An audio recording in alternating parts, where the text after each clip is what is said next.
Gregorio Martínez Sierra, en su libro Cartas a las mujeres de España, se preguntaba si la mujer realmente era un ser humano. Paul Julius Moebius, en su libro La inferioridad mental de la mujer, argumenta que la mujer es inferior al hombre, porque las áreas cerebrales que configuran su inteligencia y las que guardan las capacidades creativas están menos desarrolladas que en los hombres.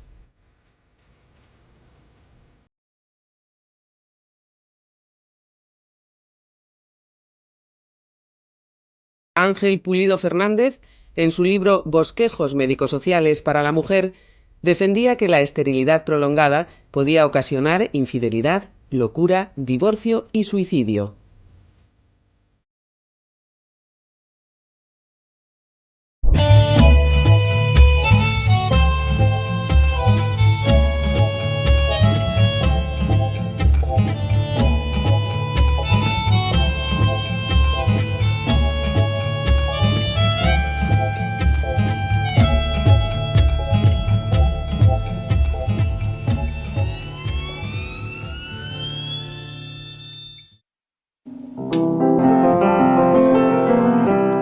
Dejad que la mujer se manifieste como es, para conocerla y para juzgarla. Respetad su derecho como ser humano.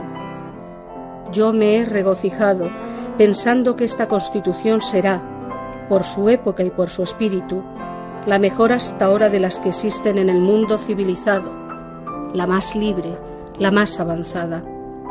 Me he regocijado pensando que España será el primer país latino en el que el derecho de la mujer será reconocido, marcando el rumbo a otros países.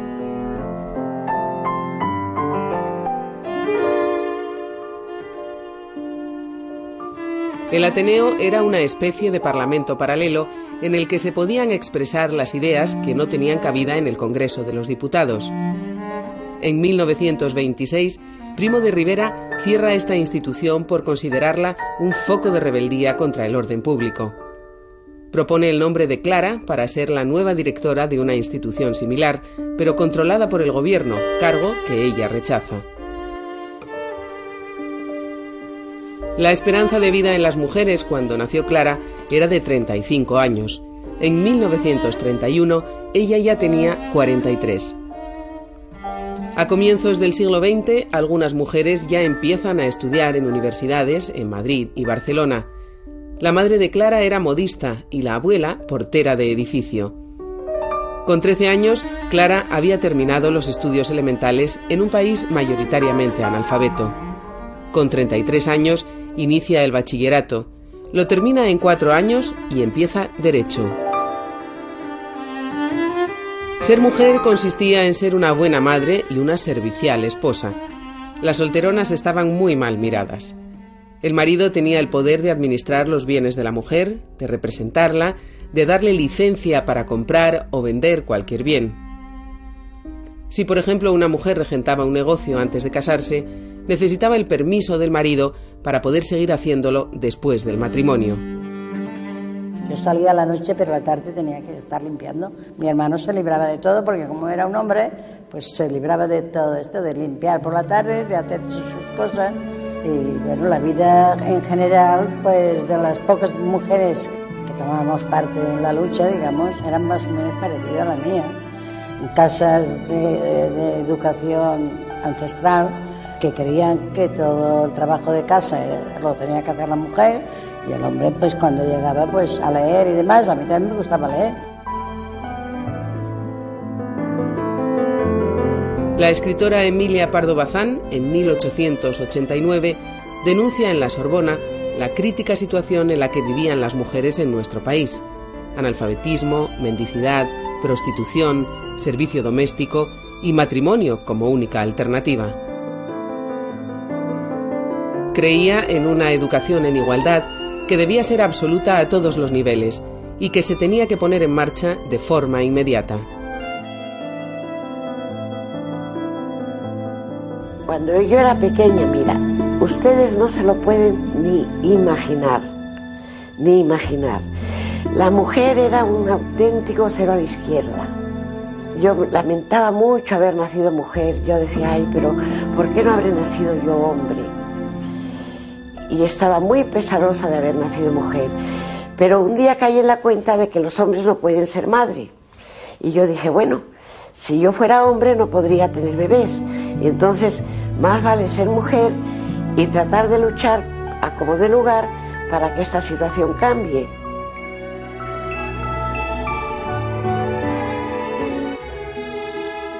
En 1931, el derecho de la mujer a instruirse ya no se pone en duda, pero se cubre solo con la educación primaria. El acceso a la educación superior es una rareza dirigida a genios privilegiados o mujeres varoniles. Clara y Victoria Kent son las primeras mujeres que abren un bufete de abogados en Madrid en 1925. Clara se especializa en los casos de reconocimiento de hijos naturales. Desde 1918 entra en contacto con organizaciones de mujeres que van constituyéndose en España, fundamentalmente con la Asociación Nacional de Mujeres Españolas y con la Juventud Universitaria Femenina. En 1928 funda en París, con otras 4 mujeres, la Federación Internacional de Mujeres Jurídicas. El 9 de mayo de 1931 se publica un decreto del Gobierno provisional que modifica la ley electoral vigente desde 1907. Se rebaja la edad electoral a 23 años, pero se sigue reservando el derecho al voto solo a los hombres.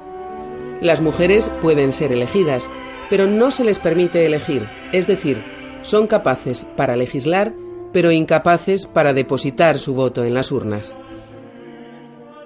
Bueno, amb tot això, aleshores les dones ja es van començar a moure.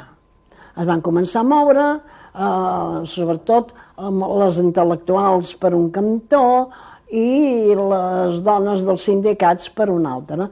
Però totes ens vam arribar a treballar en un conjunt. És a dir, i amb això arriba, veritat, que quan es demana es vota l'Estatut de Catalunya i clar, els homes voten. Però les dones no teníem el vot, és a dir, que encara no s'havia legislat, les dones no teníem vot. I amb una colla de companyes se'ns acudeix agafar una llibreta, una colla, oi? Però allà n'hi havia més aviat dones intel·lectuals, dones que venien del Centre Femení d'Esports, dones de fàbrica, que vam agafar una llibreta i un llapis i ens vam anar demanant a les dones que signéssim per poder sumar aquestes signatures per demanar l'Estatut de Catalunya.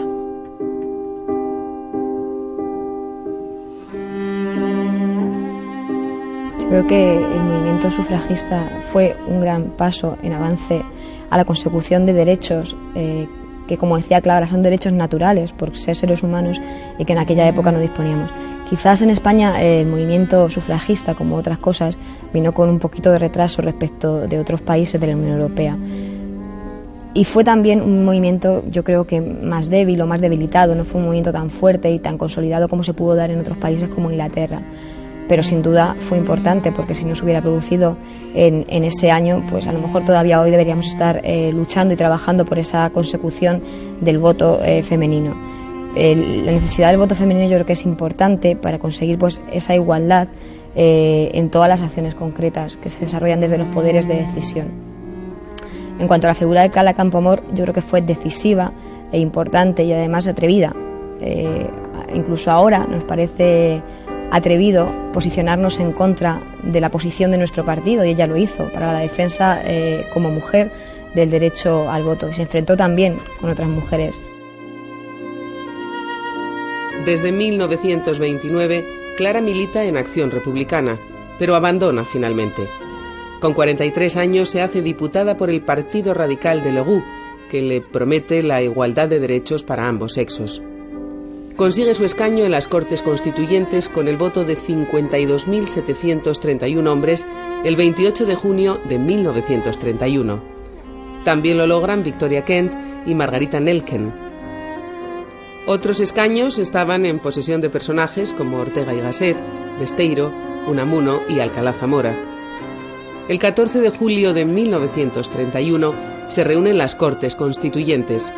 Es el primer día que las mujeres elegidas democráticamente pisan el Parlamento en España. Han tenido que pasar 120 años para ello, desde que se constituyeron las primeras Cortes democráticas en Cádiz. En la redacción del artículo de la Constitución referente a la igualdad hay sorpresa. Literalmente decía: no podrán ser fundamento de privilegio jurídico el nacimiento, la clase social, la riqueza, las ideas políticas y las creencias religiosas. Se reconoce, en principio, la igualdad de derechos de los dos sexos. Está copiado textualmente de la Constitución alemana de Weimar y supone una ficción jurídica. Salvo ese punto, la Comisión va aprobando sucesivamente todas las trabas históricas que tenía la mujer: investigación de paternidad, divorcio, protección a la paternidad y derecho a la nacionalidad, que perdía la mujer española si se casaba con un extranjero. Su coquetería innata y su sentimiento maternal, el más grande en ella, el único que la subyuga y caracteriza de forma decisiva.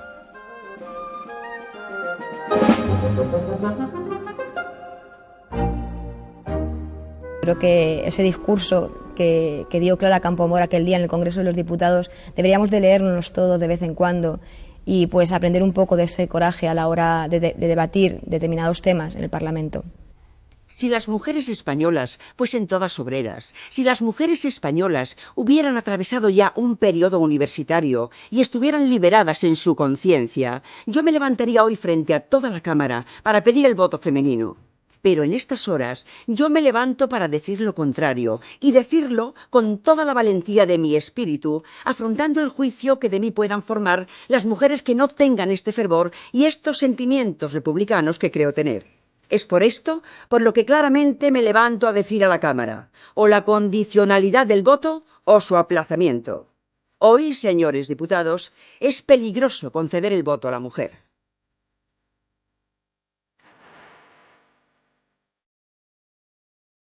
Señores diputados, lejos ya de censurar ni de atacar las manifestaciones de mi colega, la señorita Kent, comprendo por el contrario la tortura de su espíritu al haberse visto hoy en el trance de negar la capacidad inicial de la mujer. Creo que por su pensamiento ha debido de pasar en alguna forma la amarga frase de Anatole France, cuando nos habla de aquellos socialistas que, forzados por la necesidad, iban al Parlamento a legislar contra los suyos. ¿Se va a ignorar a todas las que no pertenecen a una clase ni a la otra? ¿No sufren estas como las otras las consecuencias de la legislación? ¿No refluye sobre ellas toda la consecuencia de la legislación cuando se elabora aquí para los dos sexos, pero solamente dirigida y matizada por uno? ¿Cómo puede decirse que la mujer no ha luchado y que necesita una época, largos años de república para demostrar su necesidad? ¿Y por qué no los hombres? ¿Por qué el hombre, al advenimiento de la República, ha de tener sus derechos y ha de ponerse un lazareto a los de la mujer? La mujer española espera hoy de la República la redención.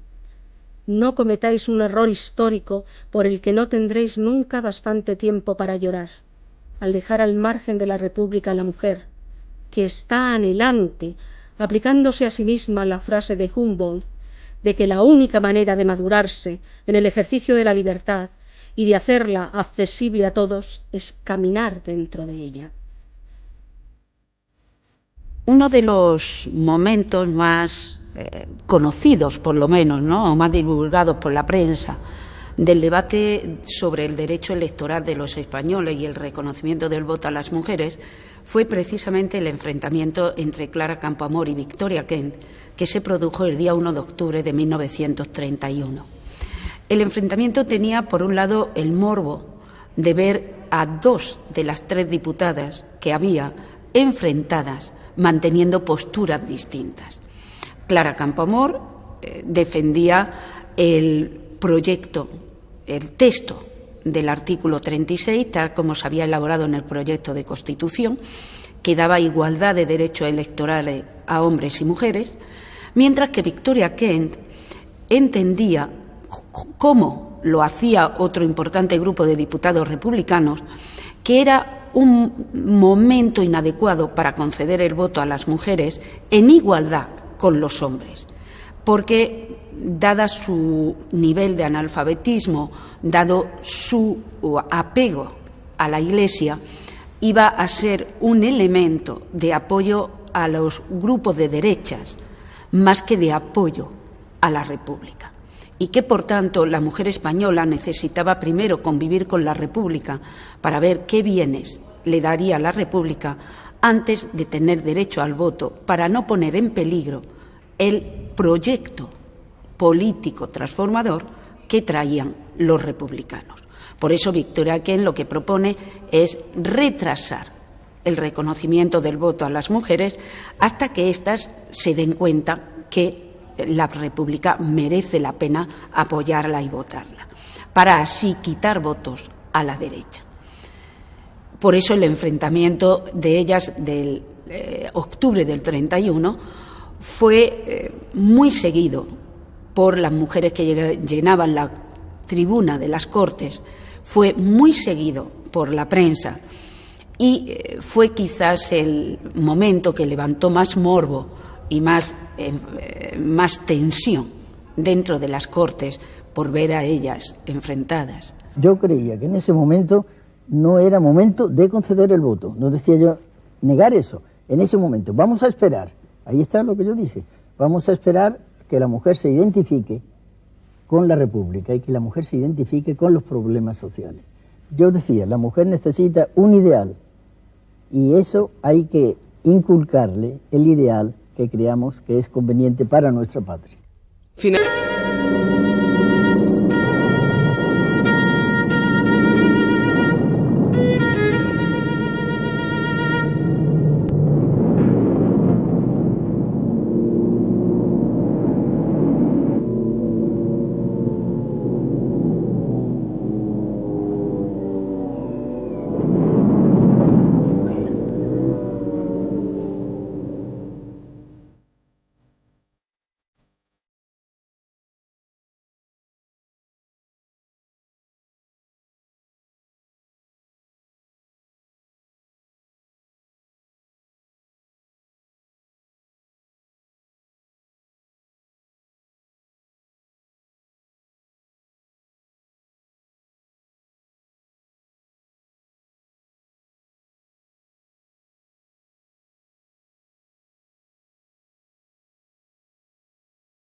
Yo la figura de Clara Campoamor, para mí, siempre digo que su memoria me causa muchísima admiración y más respeto todavía. Fue una mujer que se atrevió con lo que no se atrevió nadie. Los hombres hicieron las leyes y por lo tanto las han hecho para ellos. Y fue la única mujer, la primera, que se atrevió a decir que éramos personas como ellos. Porque incluso hubo un diputado que yo creo, por lo menos con mi mente de niña entonces, yo pensaba que lo había hecho aprovechando una ausencia de Clara Campoamor y dijo que el histerismo no es una enfermedad, es intrínseco de la mujer. La mujer es el histerismo. Y apoyándole, un diputado sacerdote, que ese se llamaba Basilio Álvarez, ese dijo que si nos concedían el voto, si a la mujer la hacían electora, era hacer una ley para el histerismo. Total, que la única que nos sacó del histerismo fue Clara Campoamor. Las Cortes nos dieron algo como alas a las mujeres. No porque tuviéramos las de ahora más valor que las de entonces, que han sufrido mucho más, sino porque supo apreciar lo que era una mujer, que era sencillamente de la misma madera que un hombre, exactamente igual, porque hace 75 años que un 1 de octubre consiguió lo que tanto había querido. Consiguió hacer el voto de la mujer una realidad. Varias organizaciones de mujeres han luchado para que Clara tenga un busto en el Congreso de los Diputados, donde hay varios parlamentarios ilustres, pero donde no figura ninguna mujer. Finalmente, se ha conseguido. A mí me gustaría que los políticos y las políticas de hoy en día dejáramos el legado de que se conozca a mujeres que han trabajado, que el nombre de las mujeres que han trabajado por la igualdad quede grabado de verdad en la memoria, en los libros, en los vídeos, en los documentales, en todas las historias, cómo quedan los nombres de los hombres. Me gustaría que las mujeres y los hombres políticos de hoy en día dejáramos constancia de que la participación en política, por la que muchas mujeres y muchos hombres han dejado la vida o han tenido que exiliarse o han muerto desgraciadamente, pues esa lucha merezca la pena y nuestros jóvenes, sobre todo nuestros jóvenes, vean en la política una forma de llevar a la realidad muchos deseos y muchas esperanzas de la vida normal.